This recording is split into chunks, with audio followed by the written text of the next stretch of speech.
کیا آپ نے موسیٰ کے بعد بنی اسرائیل کے سرداروں کو نہیں دیکھا جب انہوں نے اپنے نبی سے کہا ہمارے لیے کسی کو بادشاہ بنا دیں کہ ہم اللہ تعالیٰ کے راستے میں جنگ کریں؟ نبی نے جواب دیا یقیناً قریب ہو تم کہ اگر تم پر جنگ فرض کر دی جائے کہ تم قتال ہی نہ کرو۔ انہوں نے کہا اور ہمیں کیا ہے کہ ہم اللہ تعالیٰ کی راہ میں جنگ نہ کریں، حالانکہ ہمیں ہمارے گھروں سے اور ہمارے بیٹوں سے نکالا گیا ہے۔ پھر جب ان پر جنگ فرض کر دی گئی تو ان میں سے تھوڑی سی تعداد کے علاوہ باقی سب پھر گئے، اور اللہ تعالیٰ ظالموں کو خوب جاننے والا ہے۔ اور ان کے نبی نے ان سے کہا بلا شبہ اللہ تعالیٰ نے یقیناً طالوت کو تمہارے لیے بادشاہ مقرر کیا ہے۔ انہوں نے جواب دیا ہم پر اس کی حکومت کیسے ہو سکتی ہے جبکہ ہم اس سے زیادہ بادشاہت کے حقدار ہیں، اور اسے مالی کشائش بھی نہیں دی گئی۔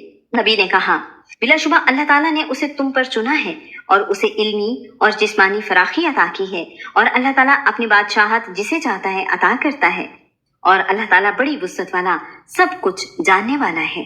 اور ان سے ان کے نبی نے کہا اس کی بادشاہت کی نشانی یہ ہے کہ تمہارے پاس وہ صندوق آ جائے گا جس میں تمہارے رب کی طرف سے سکینت ہوگی، اور آل موسیٰ اور آل ہارون کی باقیات ہوں گی، اس کو فرشتے اٹھا کر لائیں گے۔ بلا شبہ اس میں تمہارے لیے یقیناً نشانی ہے اگر تم مومن ہو۔ بس جب طالوت فوجوں کے ساتھ جدا ہوا تو اس نے کہا اللہ تعالیٰ تمہیں یقیناً ایک نہر کے ذریعے آزمانے والا ہے، چنانچہ جس نے اس میں سے پیا وہ مجھ سے نہیں، اور جس نے اسے نہ چکھا تو یقیناً وہ میرا ہے، مگر جو کوئی اپنے ہاتھ سے ایک چلو بھر لے لے۔ سو ان میں سے تھوڑے لوگوں کے سوا سب نے پیا۔ چنانچہ جب طالوت نے اور ان لوگوں نے جو اس کے ساتھ ایمان لائے انہوں نے دریا پار کر لیا تو انہوں نے کہا آج ہم میں جالوت اور اس کی فوجوں کا مقابلہ کرنے کی طاقت نہیں۔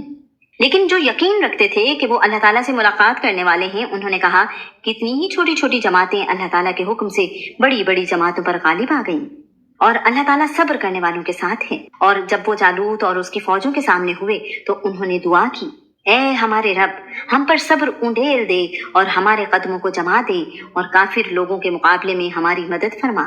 چنانچہ انہوں نے اللہ تعالیٰ کے حکم سے انہیں شکست دی، اور داؤد نے جالوت کو قتل کر دیا، اور اللہ تعالیٰ نے اس کو بادشاہت اور حکمت عطا کی، اور جتنا اس نے چاہا اسے علم بھی عطا فرمایا۔ اور اگر اللہ تعالیٰ بعض لوگوں کو بعض کے ذریعے سے ہٹاتا نہ رہتا تو زمین یقیناً فساد سے بھر جاتی، لیکن اللہ تعالیٰ تمام جہانوں پر بڑے فضل والا ہے۔ یہ اللہ تعالیٰ کی آیات ہیں جو ہم آپ پر حق کے ساتھ پڑھ رہے ہیں، اور بے شک آپ یقیناً رسولوں میں سے ہیں۔ یہ سب رسول ہیں، ان کے بعض کو ہم نے بعض پر فضیلت دی ہے، ان میں سے کچھ ہیں جن سے اللہ تعالیٰ نے کلام کیا، اور بعض کو اس نے درجات میں بلند کیا، اور ہم نے عیسیٰ ابن مریم کو واضح نشانیاں دی، اور ہم نے روح پاک کے ساتھ اس کو قوت عطا کی، اور اگر اللہ تعالیٰ چاہتا تو وہ لوگ جو ان کے بعد تھے آپس میں نہ لڑتے، اس کے بعد کہ ان کے پاس واضح نشانیاں آئیں، لیکن انہوں نے اختلاف کیا تو ان میں سے کوئی ایمان لایا اور ان میں سے کسی نے کفر کیا، اور اگر اللہ تعالیٰ چاہتا تو وہ آپس میں نہ لڑتے، لیکن اللہ تعالیٰ جو چاہتا ہے وہ کرتا ہے۔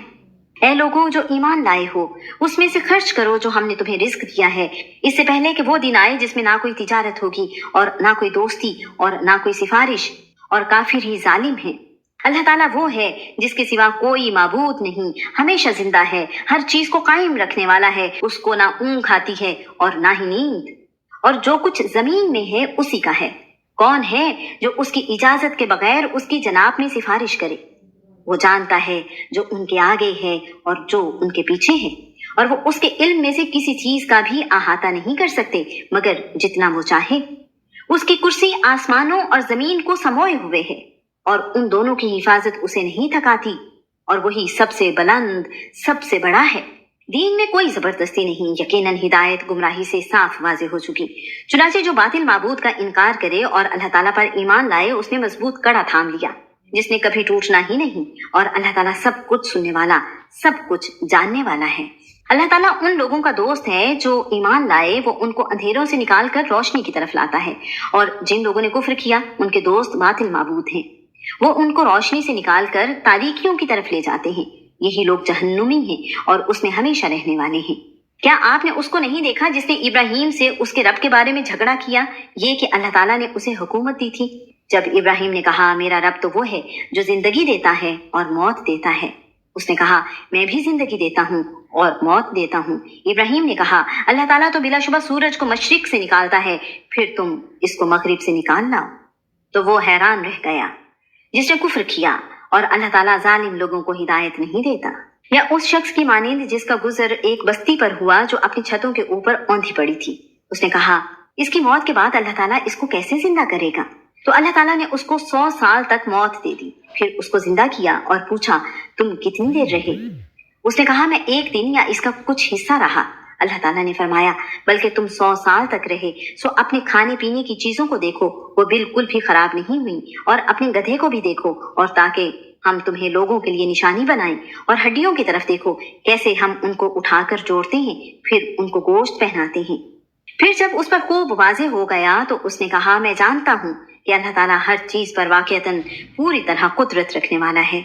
اور جب ابراہیم نے کہا، اے میرے رب، مجھے دکھا کہ تو مردوں کو کیسے زندہ کرے گا؟ اللہ تعالیٰ نے فرمایا، اور کیا تو یقین نہیں رکھتا؟ اس نے کہا، کیوں نہیں؟ لیکن اس لیے کہ میرا دل مطمئن ہو جائے۔ اللہ تعالیٰ نے فرمایا، تو پرندوں میں سے 4 لے کر انہیں اپنے سے مانوس کرو، پھر ہر پہاڑ پر ان کا ایک ٹکڑا رکھ دو، پھر انہیں بلاؤ، وہ تمہاری طرف بھاگتے چلے آئیں گے، اور جان لو کہ یقیناً اللہ تعالیٰ سب پر غالب، کمال حکمت والا ہے۔ جو اپنے مال اللہ تعالیٰ کی راہ میں خرچ کرتے ہیں، ان کی مثال ایک دانے جیسی ہے جو 7 خوشے اگاتا ہے، ہر خوشے میں 100 دانے ہیں، اور اللہ تعالیٰ جس کے لیے چاہتا ہے کئی گنا بڑھاتا ہے، اور اللہ تعالیٰ بڑی وسعت والا، سب کچھ جاننے والا ہے۔ وہ جو اپنے مال اللہ تعالیٰ کے راستے میں خرچ کرتے ہیں، پھر جو انہوں نے خرچ کیا اس کے پیچھے نہ کسی طرح کا احسان جتلانا لاتے ہیں اور نہ ہی کوئی تکلیف پہنچانا، ان کے لیے ان کا اجر ان کے رب کے پاس ہے، اور ان پر نہ کوئی خوف ہوگا اور نہ وہ غمگین ہوں گے۔ اچھی بات کہنا اور درگزر کرنا اس صدقے سے بہتر ہے جس کے پیچھے کسی طرح کی اذیت پہنچانا ہو، اور اللہ تعالیٰ بہت بے پرواہ، بے حد بردبار ہے۔ اے لوگوں جو ایمان لائے ہو، اپنے صدقات احسان جتلانے اور تکلیف پہنچانے سے ضائع نہ کرو، اس شخص کی طرح جو اپنا مال لوگوں کو دکھانے کے لیے خرچ کرتا ہے اور وہ اللہ تعالیٰ اور آخرت کے دن پر ایمان نہیں رکھتا، تو اس کی مثال ایک صاف چٹان کی مثال جیسی ہے جس پر کچھ مٹی ہو، پھر اس پر زوردار بارش پڑے تو اس کو ایک سخت چٹان چھوڑ جائے۔